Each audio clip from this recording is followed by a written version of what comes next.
다문화 가정 학부모를 위한 한국 교육 제도와 진학 정보.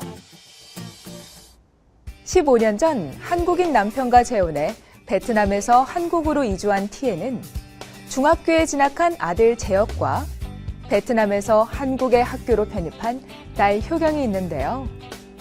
최근 두 자녀의 교육 때문에 고민이 생겼다고 합니다. 어떤 고민인지 같이 들어볼까요? 네, 잠시 들어가도 되니? 네.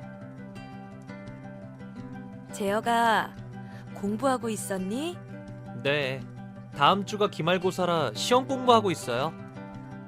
그래? 엄마가 뭐 도와줄 건 없니? 괜찮아요. 이제 중학생이니 잘 안 돼도 스스로 해보려고요. 그럼 공부 열심히 해. 엄마는 나가볼게. 네.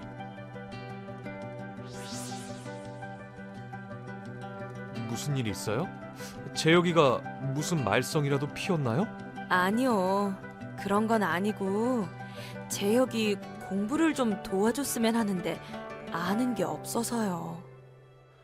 아, 미안해요. 저라도 같이 도와줘야 하는데 매일 야근이나 뭐다 힘이 못 대주네요. 마땅히 주변에 물어볼 것도 없고 재혁이도 재혁이지만 효경이는 한국 학교에 적응하랴 공부하랴 이중고일 건데 어떻게 해야 아이들 공부를 도와줄 수 있을까? 이런 자녀들의 공부 때문에 고민이 많겠군요. 그렇다고 부모님이 모든 공부를 가르칠 수도 없기 때문에 그저 답답하기만 할 것 같습니다. 중학교부터는 공부의 중요성이 점차 높아지기 시작하는데요. 이 시기에 적절하게 도움을 주지 않으면 기초 학력이 부족하게 될 수도 있습니다.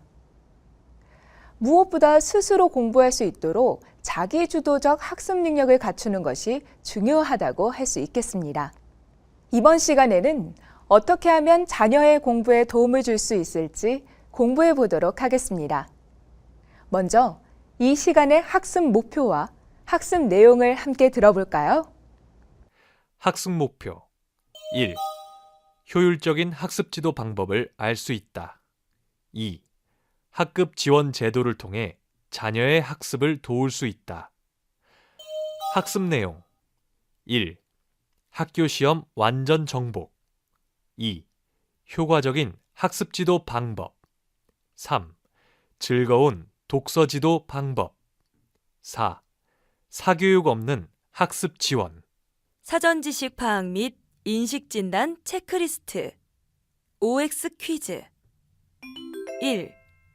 자녀의 성적표는 담임 선생님께서 보내주셔야만 볼 수 있다. 정답은 X. 교육행정정보 서비스 나이스에 회원가입을 하시면 부모님이 보고 싶을 때 언제든지 열람이 가능합니다. 2. 학기 말 합산 성적표에는 지필평가와 수행평가 점수가 나와 있다. 정답은 동그라미. 학기 말 합산 성적표는 1회고사와 2회고사, 그리고 수행평가가 합쳐진 것입니다. 최종 성적은 지필평가만 반영되는 것이 아니라 지필평가와 수행평가를 합쳐서 산출하게 되어 있습니다. 중학교 시험은 정기적으로 보는 지필평가와 수시로 보는 수행평가가 있습니다. 중학교 성적은 고등학교 진학 때 활용이 되며 자녀들의 성취 수준을 알 수 있는 수단이 되기도 하죠. 수행평가는 학생이 학습 과제를 수행하는 과정과 결과를 보고 평가합니다.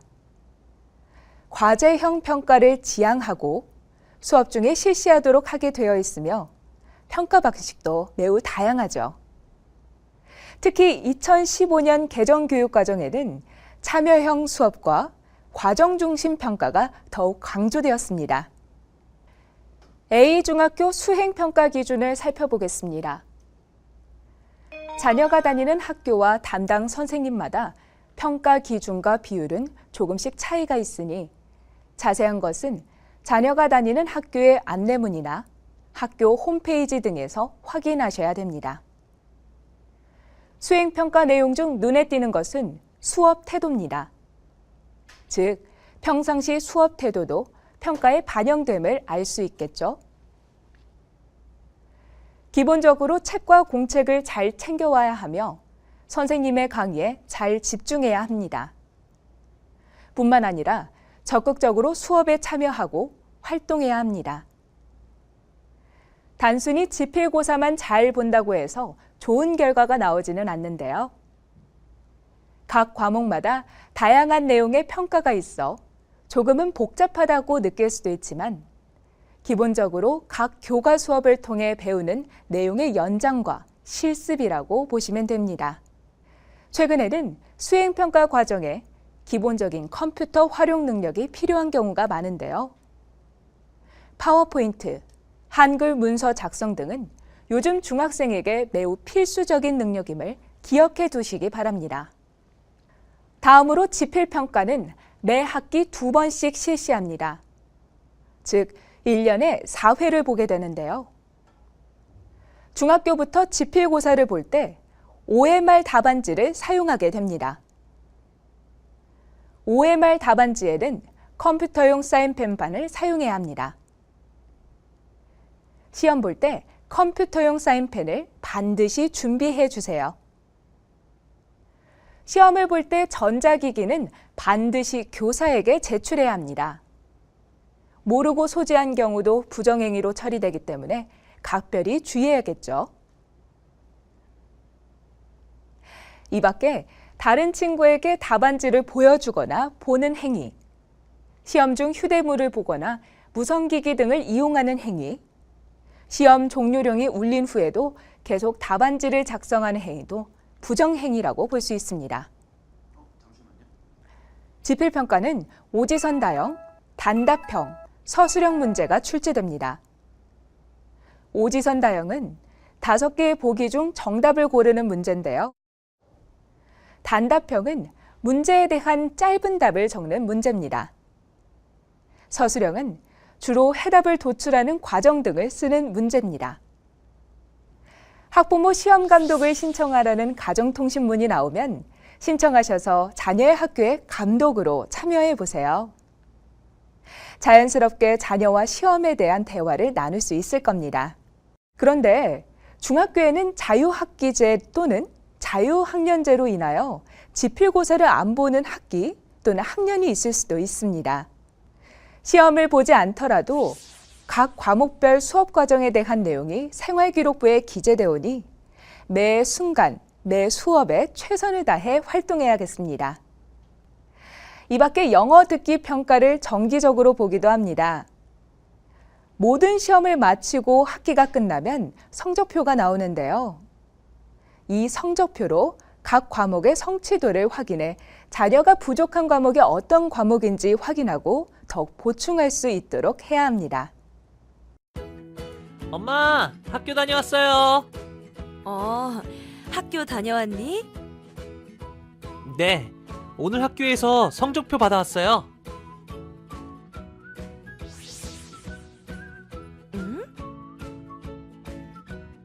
지필평가, 수행평가?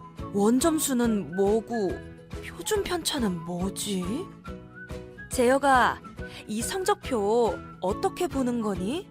저도 잘 모르겠어요. 친구들은 성취도가 높으면 좋은 거라고 하던데요. 여보, 재혁이가 성적표를 가져왔는데 이게 뭔지 좀 봐주세요.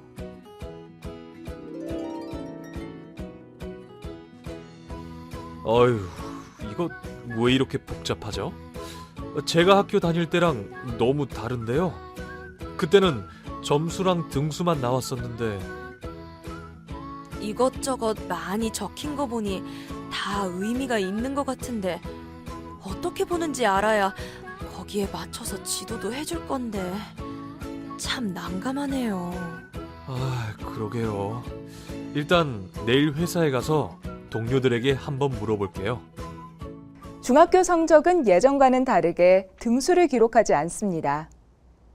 대신 자녀의 학업 성취도를 볼 수 있는 다양한 지표들이 기록되는데요. 때문에 성적표가 조금 복잡해지기도 했습니다. 자, 그러면 이번에는 성적표를 보는 방법을 확인해 볼까요? 먼저 각 과목마다 지필평가와 수행평가로 구분되는 것을 알 수 있고요. 지필평가는 중간고사, 기말고사의 점수이며 수행평가는 각 평가 항목마다 점수가 주어집니다. 이 점수를 반영 비율에 맞게 100점 만점으로 변환한 것이 합계인데요. 국어 과목을 예로 들면 1회 지필고사, 즉 중간고사 점수는 61점이고 평가 비율은 30%이기 때문에 61 곱하기 10분의 3, 18.3점이 되고 2회 지필고사는 60점 곱하기 10분의 3으로 18점, 같은 방식으로 포트폴리오는 10점, 독서는 9점, 논술 표현은 10점, 논술 종합은 10점이 됩니다. 이 점수를 합한 점수가 그 과목의 점수가 되고 재혁이 같은 경우에는 75.3점이 되는 거죠. 성취도는 점수에 따라 A, B, C, D, E 등급으로 나눈 것이고 상대적 평가가 아니라 절대적 평가입니다. 높은 등급을 받았다고 반드시 등수가 높아지는 것은 아닙니다. 원점수와 과목 평균은 해당 과목에서 몇 점을 받았는지와 전체 학생의 해당 과목 평균이 얼마나 되는가로 기록되어 있습니다. 표준 편차는 해당 평균 점수에 얼마나 넓게 학생들이 분포되어 있는지를 나타내는 수치인데요. 국어의 경우 평균인 75.5점에서 플러스 마이너스 14.9점인 90.4점과 60.6점 사이에 많은 학생들이 분포되어 있다는 뜻입니다. 이 경우 90.4점을 넘는다면 다른 학생과 비교했을 때 국어 과목을 잘했다라고 볼 수 있겠습니다. 재혁이의 경우 전체적인 점수가 평균 점수에 근접해 있기 때문에 중간 정도의 성적으로 보면 되고요. 수행평가에 비해 지필고사 점수가 아주 나쁘기 때문에 공부하는 방법을 조금만 더 가르치면 성적이 많이 오를 것으로 보입니다. 그렇다면 중학교에서는 어떻게 공부를 하는 것이 좋을까요? 중학교부터는 무엇보다 스스로 공부할 수 있는 자기주도적 학습 능력을 갖추는 것이 무엇보다 중요합니다. 이 시기 부모는 자녀를 어떻게 도와줄 수 있을까요? 자녀의 공부를 돕기 위해서는 다음의 3가지를 반드시 기억해 주세요. 첫째, 공부를 하기 위한 동기 유발이 필요하다. 둘째, 거창한 목표보다 현실적인 목표를 세우는 것이 좋다.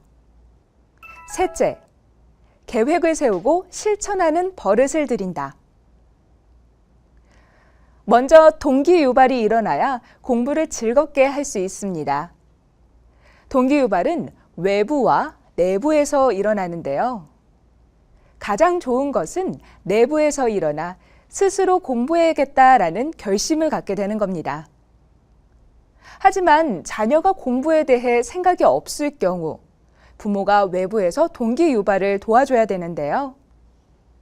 다음과 같은 동기 유발 방법이 있습니다. 첫째, 공부의 필요성을 느끼게 해야 합니다. 모든 학습자는 자신이 배우는 내용이 자신에게 어떤 도움이 되는지 질문하게 됩니다. 그리고 학습이 자신에게 매우 필요한 것이다 라고 느낄 때 학습 동기가 유발됩니다. 따라서 공부가 인생을 살아가는데 왜 필요한지 자녀와 대화를 나누어야 합니다. 이때 포함되어야 할 내용은 왜 공부가 필요한가? 공부를 통해 얻는 이익은 무엇인가? 공부가 실제로 어떻게 활용되는가 등입니다. 둘째, 격려하고 자신감을 심어주세요. 잘할 수 있어. 너 자신을 믿으렴? 등의 말을 해주세요. 자녀들은 부모님의 믿음으로 힘을 얻습니다. 셋째, 칭찬과 보상은 적절하게 해주세요. 칭찬은 고래도 춤추게 합니다. 작은 성취에도 칭찬은 구체적으로, 결과보다는 과정에 초점을 맞춰서 많이 해주세요. 수행평가를 열심히 하는 것 보니 참 든든하구나. 성적이 올랐구나. 점수도 점수지만 열심히 노력하는 모습이 더 감동적이네. 대견하다. 벌써 과제를 다 했니? 오늘 저녁에는 우리 치킨 파티 할까? 목표가 분명해야 빠른 성취를 볼 수 있습니다. 목표는 매일의 목표, 단기적 목표, 장기적인 목표로 세분해서 세워야겠습니다. 계획은 시간별, 일별, 주간별, 월별 등으로 상세하게 세우는데요. 계획을 적는 수첩을 마련해서 계획을 실행했는지 자녀와 함께 체크하면서 대화를 나누는 것도 좋겠죠. 다음 활동지를 참고해서 자녀와 함께 목표와 계획을 세워볼까요? 먼저 한 학기 혹은 1년을 기준으로 성취도 한 등급 올리기, 평균 점수 5점 이상 올리기 등의 큰 목표를 세웁니다. 그 다음 월별 계획을 정하는데요. 미숙한 과목 보충하기, 오답 노트 전부 다 보기 등 큰 목표를 이루기 위해 해야 할 것들을 좀 더 구체적으로 정합니다. 주간 계획은 월별 계획에 맞춰 한 주간 해야 할 일들을 정리합니다. 주간 계획을 기준으로 일일 학습 계획을 세우는데요. 수학 문제 5문제 풀기, 영어 단어 20개 외우기 등 최대한 구체적으로 적습니다. 마지막으로 오늘의 할 일은 일일 학습 계획을 기반으로 하루 전 또는 아침에 오늘의 할 일을 미리 정하고 숙제, 수행평가, 예습과 복습, 준비물 등을 구체적으로 적습니다. 너희 학교 다니는데 힘든 건 없니? 네, 아빠. 재미있게 잘 다니고 있어요. 다행이네. 수업도 재밌고? 네, 여러 선생님께 다양한 수업을 들을 수 있는 게 참 좋은 것 같아요. 저는 체험학습이 너무 재밌어요. 어제는 과학 실험을 했는데 선생님이 칭찬도 해줬어요.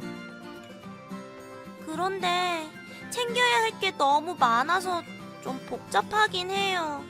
하긴 과목마다 공부 방법이 너무 다양해서 좀 힘들 때도 있긴 해요. 이런... 여보, 학원에라도 보내볼까요? 과외는 어때요? 그렇게까지 시킬 필요가 있을까요? 이야기 들어보니 주변에 거의 학원 2-3개, 과외 1개 이상 안 하는 집이 없더라고요. 그럼 한번 고민해 봅시다. 자, 그러면 지금부터 교과별 공부 방법을 확인해 볼까요?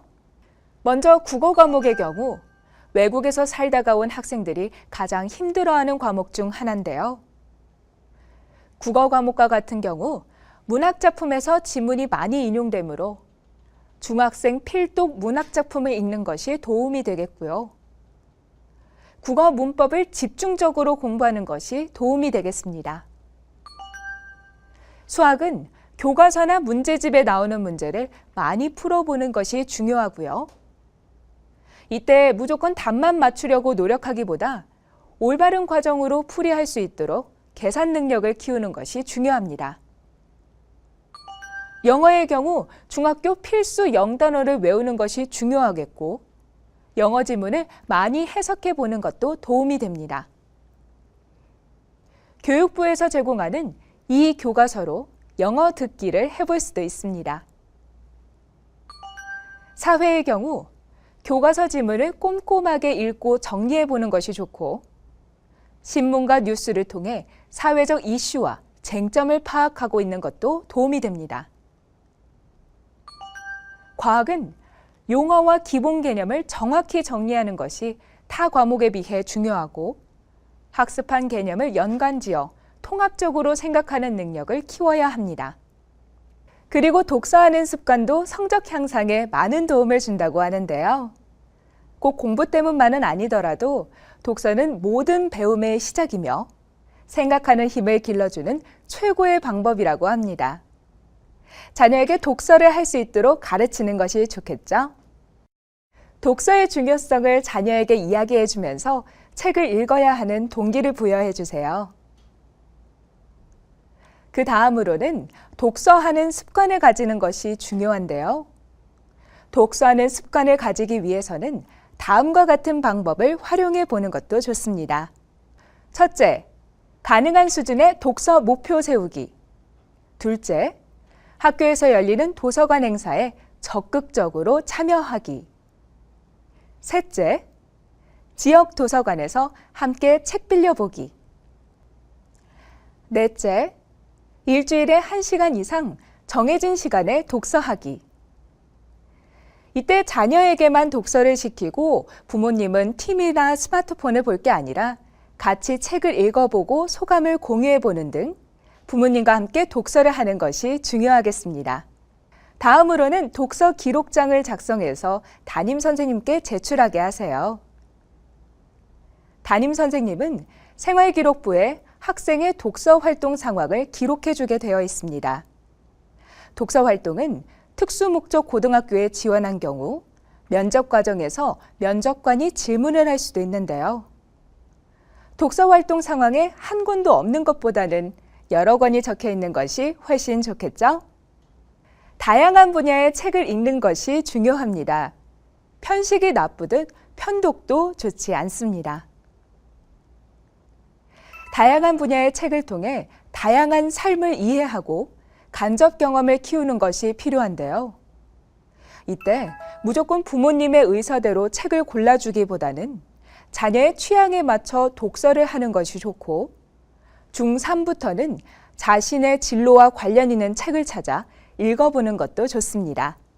한국의 사교육은 세계적으로 유명한데요. 이는 자녀를 학원에 보내서 더 많이 교육해야 한다는 부모의 욕심 때문이기도 합니다. 하지만 학원에 간다고 해서 성적이 꼭 오르는 것은 아닙니다. 중요한 것은 자기 스스로 공부할 수 있는 능력을 키워주는 것이겠죠. 무리한 학습은 학습의 흥미를 떨어뜨릴 수도 있습니다. 우선 교과서를 꼼꼼하게 읽고 풀어보는 것이 가장 중요합니다. 수학과 같은 경우는 현재 수준을 파악하는 것이 필요한데요. 초등학교 단계부터 수업 결손이 일어났을 수도 있습니다. 중학교 문제집을 사서 풀기보다는 방학 때 초등학교 수학부터 다시 풀게 하면서 기초를 탄탄하게 다져줘야 합니다. 학교마다 기초 학력이 부족한 학생들을 위해 특별한 방안이 마련되어 있는데요. 가정통신문을 통해 안내가 되고 있기 때문에 적극적으로 자녀가 신청해서 성실하게 프로그램에 참여할 수 있도록 격려해 주셔야 합니다. 학교에서 운영하는 방과 후 학교, 온라인 프로그램 에듀넷, 각 지역에서 운영하는 온라인 학습 지원 사이트를 이용하셔도 부족한 부분을 보충할 수 있습니다. 먼저 방과 후 학교는 학교마다 자율적으로 운영되고 있습니다.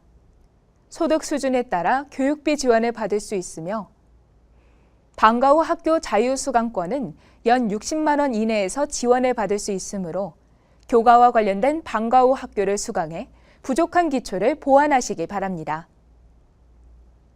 두드림 학교는 단위 학교 차원에서 학습 부진 학생을 지원하는 것으로 지정된 학교는 교감, 담임, 특수교사, 상담교사, 보조교사 등을 활용하여 다중지원팀을 조직한 후 학습 부진 학생의 원인 진단과 학습 코칭, 외부 치료 등 맞춤형 지원을 통해 학습 부진 학생을 돕기 위한 곳입니다.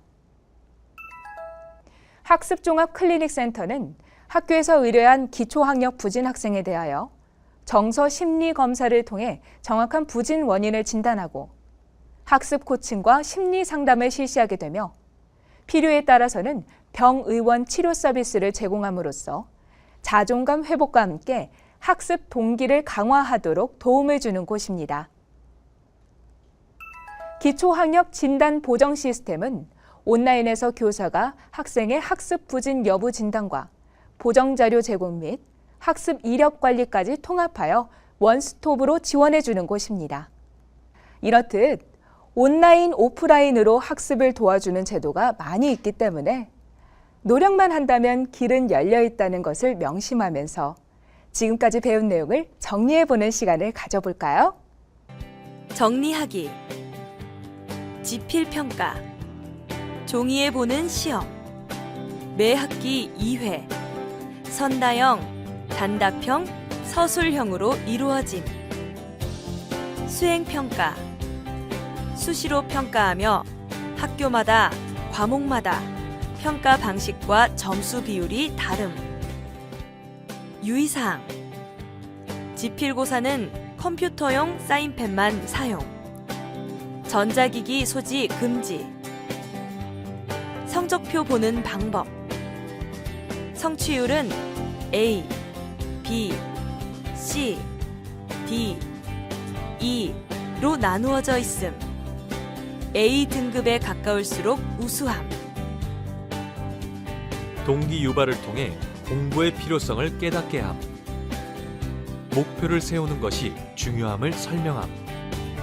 함께 목표를 설정하고 계획 세우기를 점검함. 단어장 만들기, 암기 방법 등을 가르쳐주고 함께 연습함. 기초학력 미달 학생은 학교 방과 후 프로그램이나 외부 지원을 적극 연계함. 자, 이번 시간에는 자녀의 학습 지도 방법에 대해 알아봤습니다. 다음 시간에는 자유학기제에 대해서 배워보겠습니다.